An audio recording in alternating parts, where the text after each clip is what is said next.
Hello. Hello. I'm Ron. I'm David. And today we're going to be answering questions. And we have a bunch of questions from y'all. So, yeah. So we're going to just go for it and see how far we get. That's what we'll do. Some of these questions will relate to this series on mineral familiars and some will not. In fact, our first question is completely unrelated. So. Yeah. Sure. In no particular order, just what's on the top. The first question is from Craig Brown, who wants to ask, could you tell me or direct me to how the Tree of Life or any other map corresponds with the steps of initiation into Hermetics? In the very tail end of my most recent book, Permutations of the Tree, 182 Gates of the Gra Tree, you'll find a little sort of schematic that relates the step work with the Gra Tree. Most relationships between the tree and the steps of initiation just don't work, especially using the Hebrew tree. You have to stretch things. Yeah, it's always requires stretching. Even what I present requires imagination and stretching. So most approaches are to put step 1 at Malkuth and go up by the Sephirot through the 10 steps all the way up to Kether to step 10. And this doesn't work for a number of reasons. In what I present, I'm talking about the various triangles that are formed in the Gra tree as being more indicative of the actual step work. You can also reverse it and consider step 1 to be Kether. And on the Hebrew tree, or the Western Hermetic tree, this actually works better than starting with step 1 being related to Malkuth. So there are no hard and fast rules. Initiation is a map unto itself, you know. It does correlate quite nicely though with the Gra tree and the way that you described. I've spent some time looking at that, and each of the 3 steps that Bardhan talks about is somewhat reflected in the triangle. The 3 parts of each step, right? Yeah. And so that is the closest correspondence I think that I've found. One that Ron has found. So I'd advise you look at that. Then he asks, there was another question from Craig Brown. He's asking us about the commentary by Fratavius on the Veritas Forum, and if you have any suggestions on how to reconcile this with your IIH commentary. And most pertinent, he says, and pressing question at the moment he has regarding this suggestion is about achieving 30 minutes of emptiness of mind.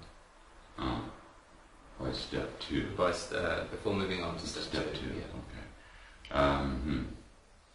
I am aware of the commentary. I don't know if there really is any way to rectify our 2 commentaries. I would just approach them as separate, distinct, you know. Frater Veritas has or Frater Vios, has a specific agenda that's reflected in his commentary. One of which is this idea that you must achieve 30 minutes of emptiness of mind before passing on to step 2. And I understand where that comes from. It comes from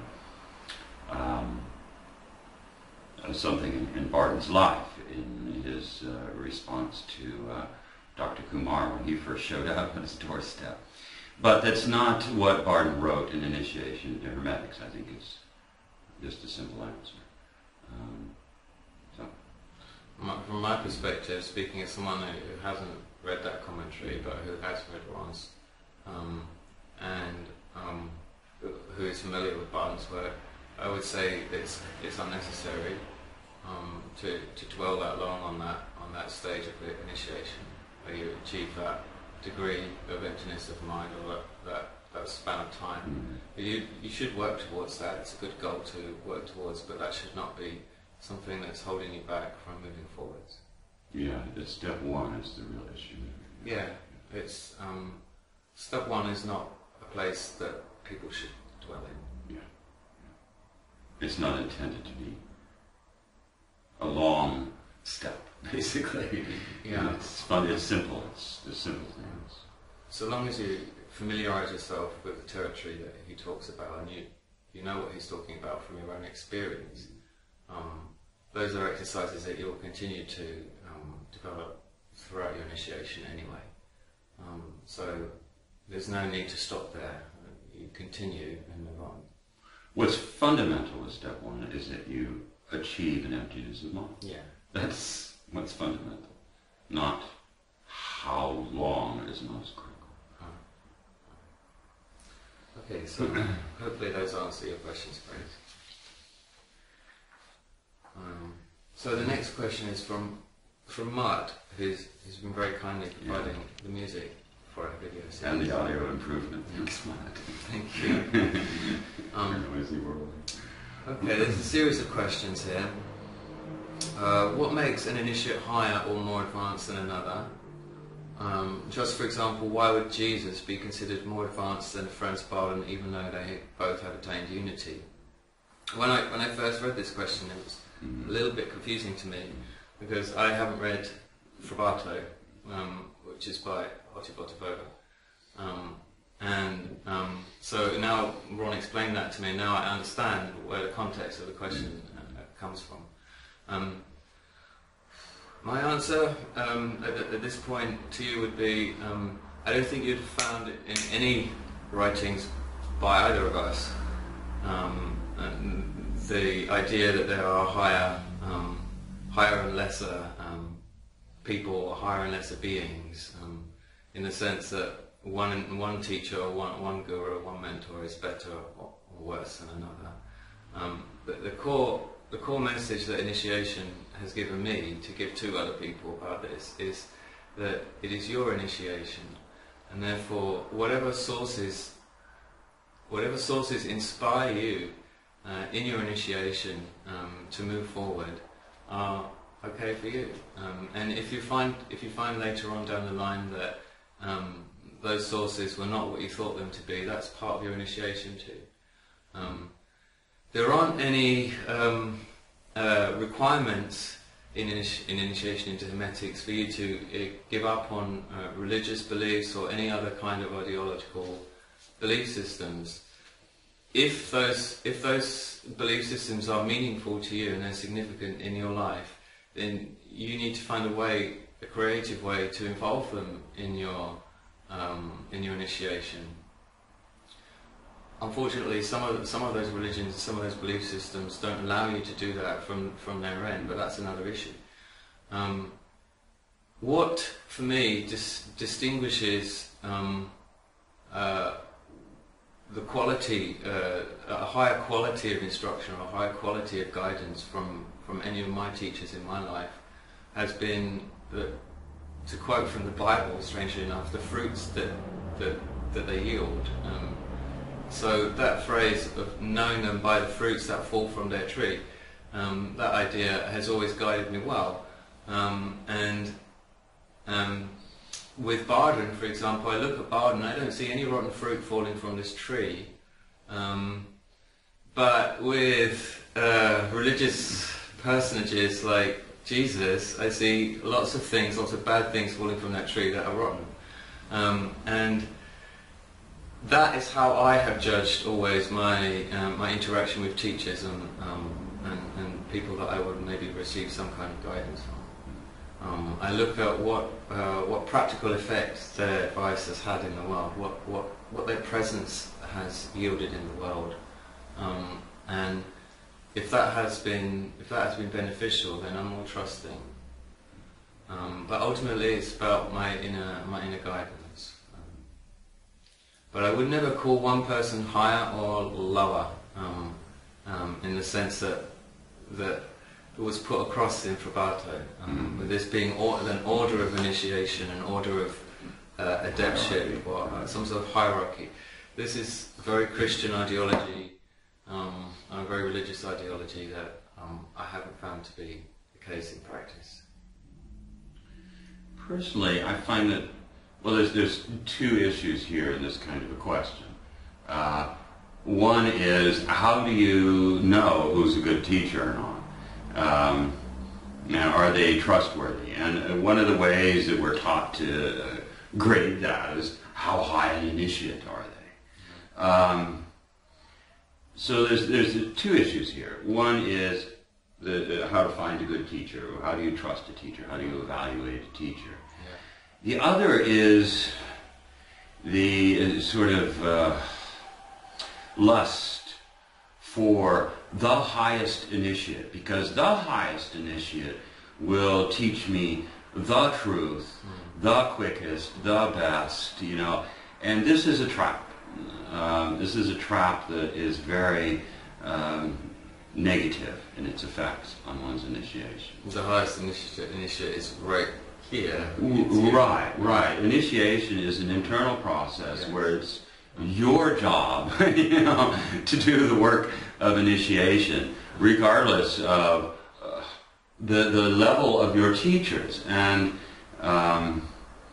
personally, I don't judge teachers in that way, because there's so many teachers, and some of the teachers have taught me very difficult lessons. Some of the teachers have taught me about trust. Some of the teachers have taught me what not to do. And those are just as valuable and just as high, you know, in terms of the quality of the lessons. So, yeah, I've got a lot of difficulties with a question like this, because it's really unanswerable. Yeah. And from Frabato and the hierarchy, and Frabato is a very questionable document. It was written by Ativotovova. The fact that it bears Franz Barton as the author and publishing is strictly for commercial reasons, and was dishonest ultimately by the publisher, because it gives this impression that this was all Franz Barton's, you know, take on things. It wasn't an uncommon practice in publishing at the time, right. to do this sort of thing. Right. Okay, so the next question that Mark wanted to ask us is, could you maybe do a series or lecture on self from both of your hermetic points of view?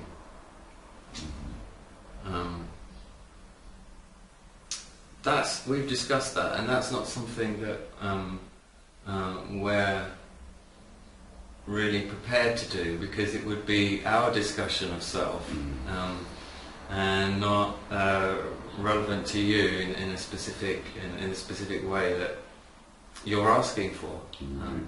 I think my Know Thyself series sort of tried to achieve something like we've been discussing, of something that leads you to your own discovery of self. We could talk about the hermetic perspective of the different dimensions of awareness of self, from the one self to the mundane. But that's something that we've already talked about, and we'll continue to talk about. The question, though, that you really wanted to ask was more about something else. You mentioned that you were reading Ramana Maharishi, and how he talks about there isn't a real point in learning the elements, because when you attain unity, you no longer see things in categories like that. And in some ways, it's a fait accompli, but it's at the same time it cancels itself out. The point of Hermetic, the elements are a path to unity, and this is part of the Hermetic approach. So if you're going to be practicing Hermetics, Maharishi's statement is irrelevant. But in the long run, it is relevant, because, yes, achieving unity, you're not, in that unified state, at any rate. You're not dividing things into elements. You're not working with that sort of a mindset. But the Hermetic path is this work with the elements that leads to unity. It's not about the elements, it's about the leading to unity. Yes, it's a process, and this statement is irrelevant to that process, right?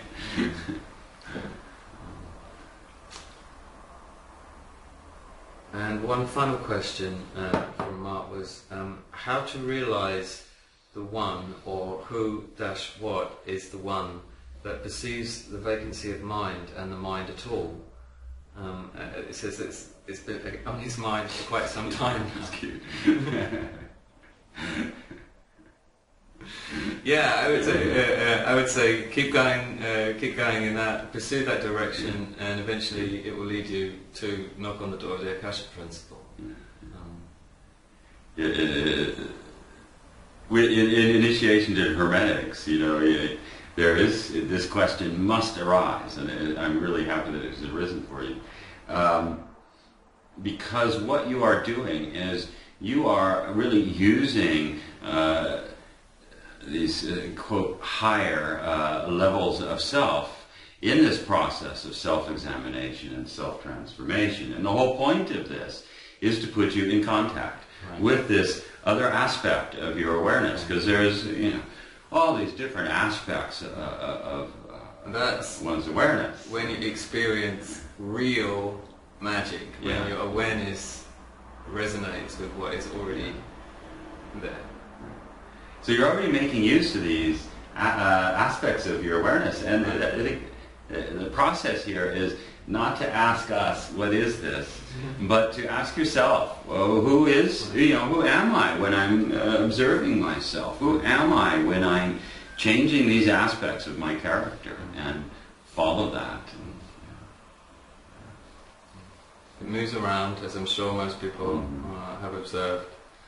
Sometimes you feel a very strong presence of awareness in your belly with certain emotions or feelings. Feels like it's there, but if you look, it's not really there. It's actually it's nowhere. One single place where you can find it. That's why I say you begin to knock on the door of the Akasha principle here when you pursue it that far.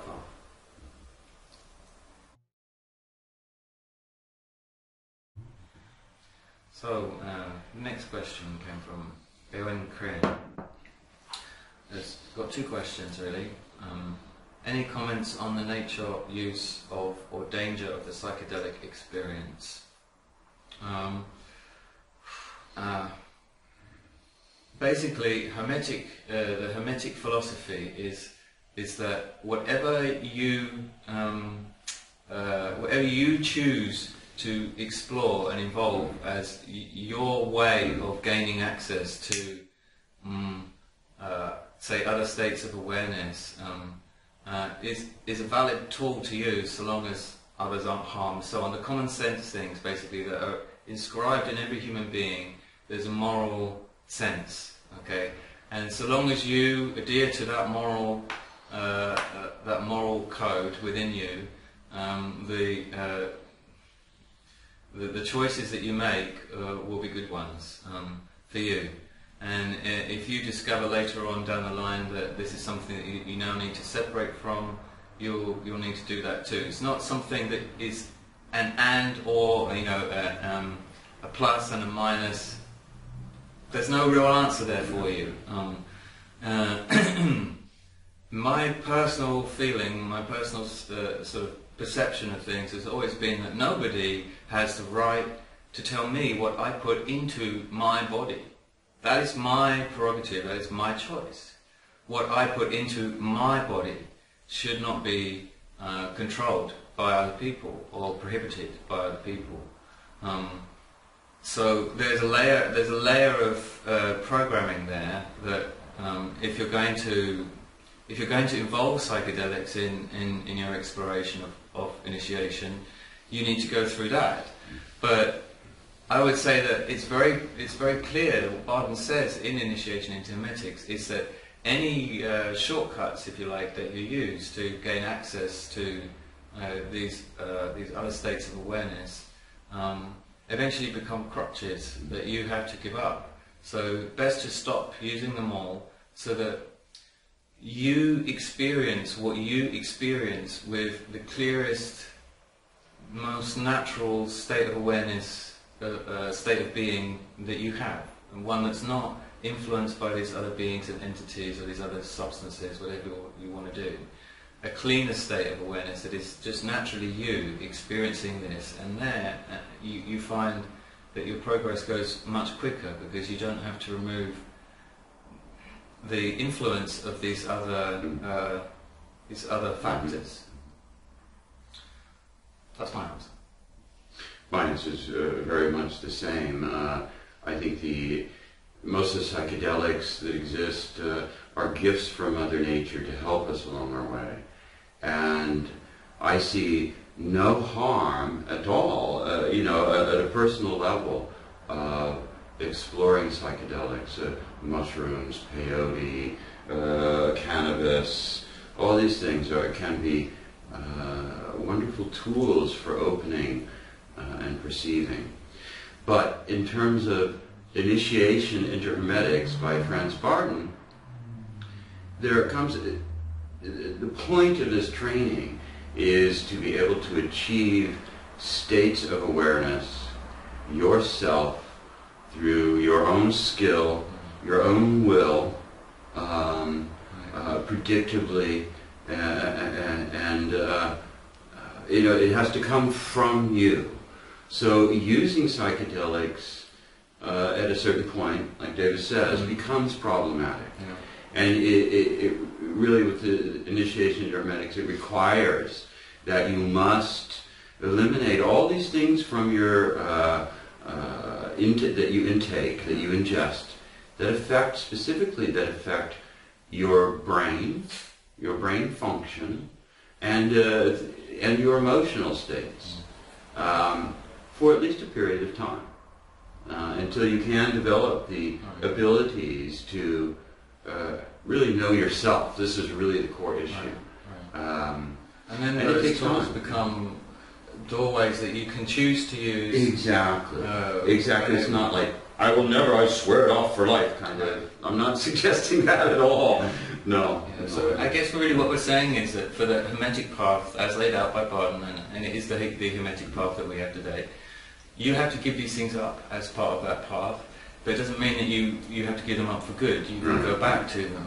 And this is what differentiates it from, say, a shamanic path, where these psychedelic substances are an integral part of the path. Right. And there's nothing wrong with that in the shamanic path.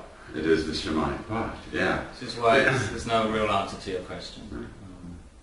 And it's an individual choice. Yeah, very much so. Especially in Hermetics. So your second question was another question about the Christ, and from the Hermetic perspective, how did he differ from other initiates? Can I answer that first? Yeah, please.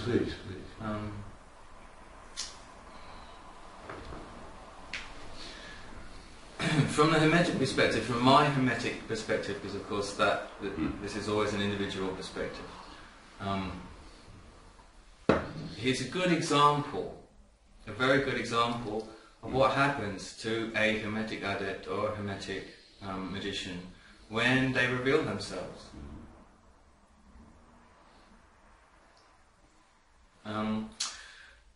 Another answer that I would give you is that he's a story, and a story that's become like a vault, an instrumental vault that catalyzes all kinds of things that were not originally intended.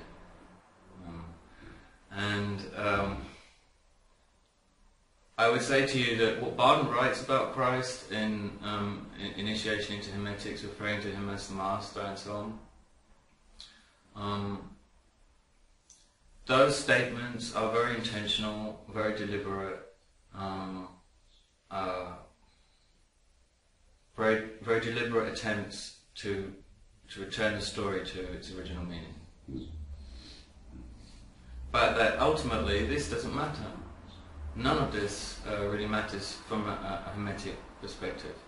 There is no divine plan that sort of is rolled out like some sort of corporate agenda, bringing these representatives to the earth and to humanity at certain times to initiate them to the next level of awareness.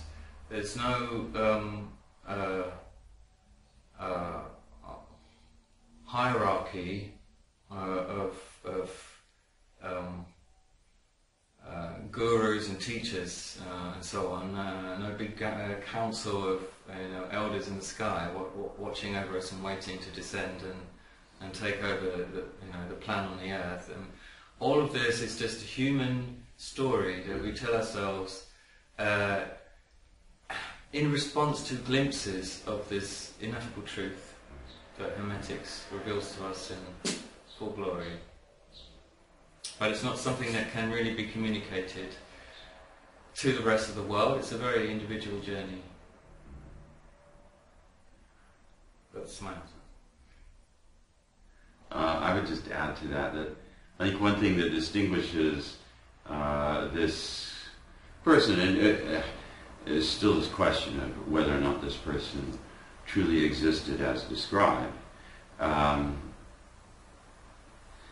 But assume for a moment that he did, and well, even if he didn't, he exists now conceptually, as an entity.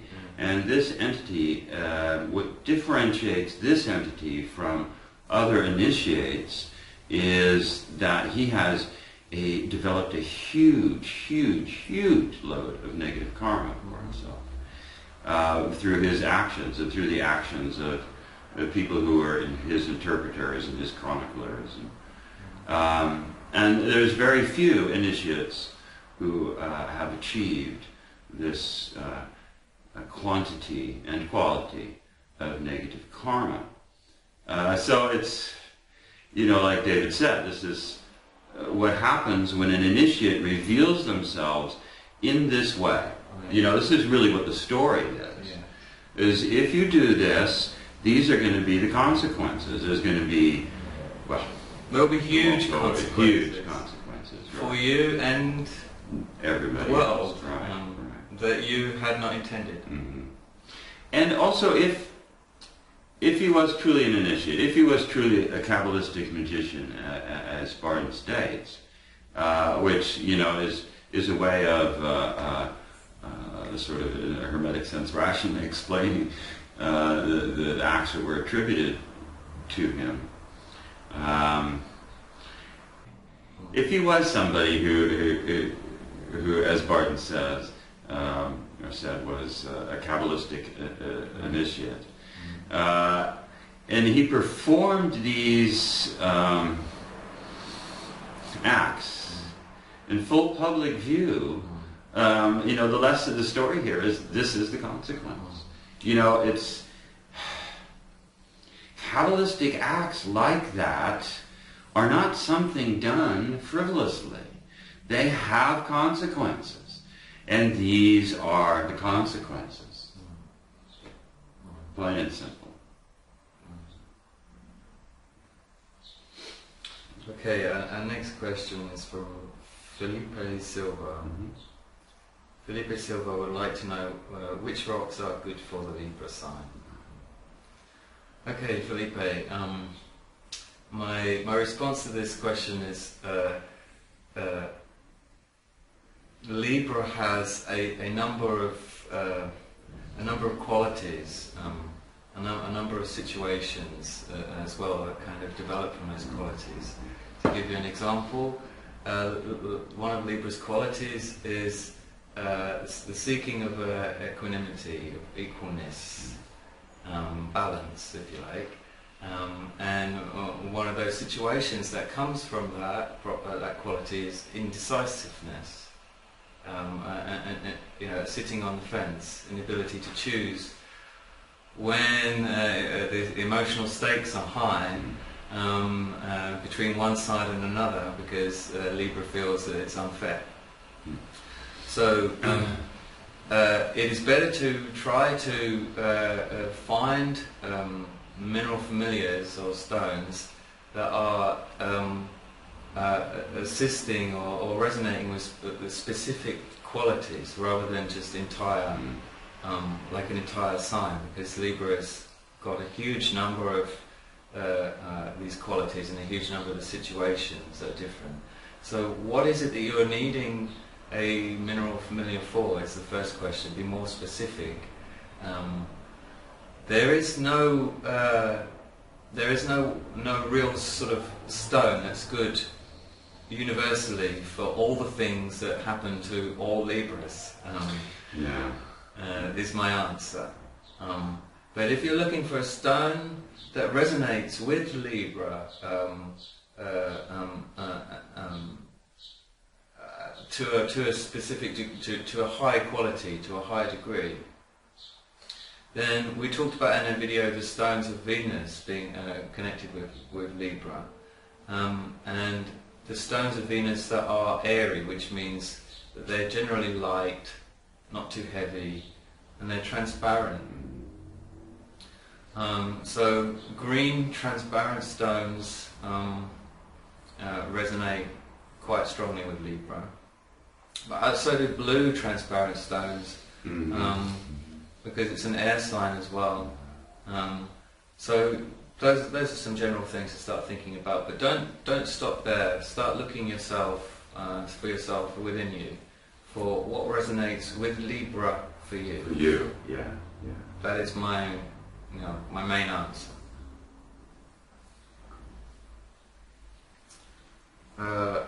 So, Air Enlighten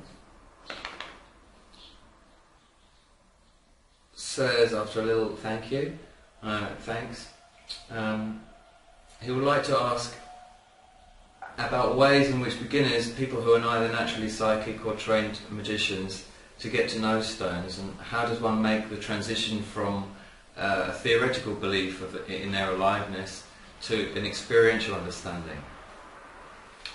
Would you like to say something about that first? Sure. This is really what we were talking about in our first video about aliveness. And the basic premise, or basic suggestion, and the fellow we were responding to there had a similar question, is just assume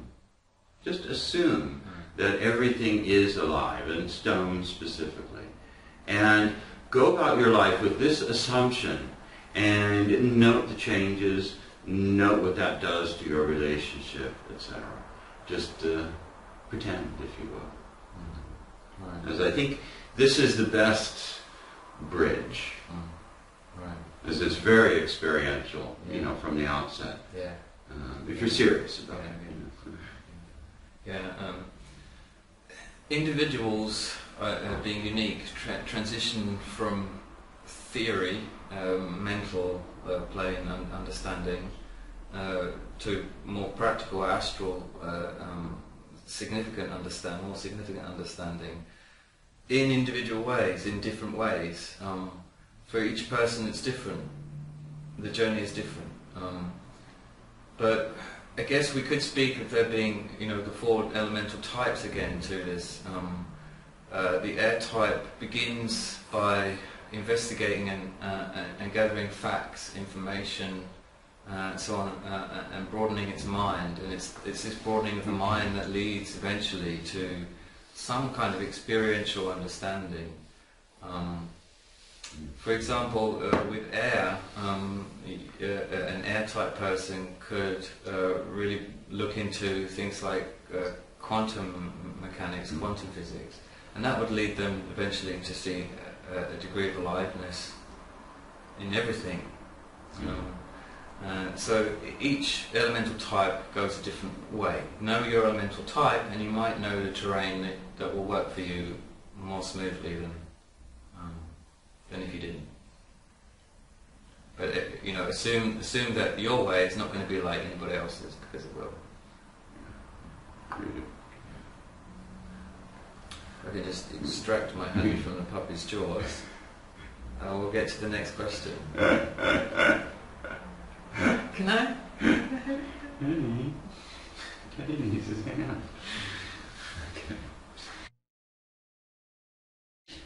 Well, that's all that Scorpio will allow us to do today, so The little white goddess has said that's enough for one day. She's insistent that she wants to go out for a walk, so Yeah. I must go out and take her for a walk, and we'll get to the rest of your questions next week. Yeah. Or when we get to it. Bye-bye.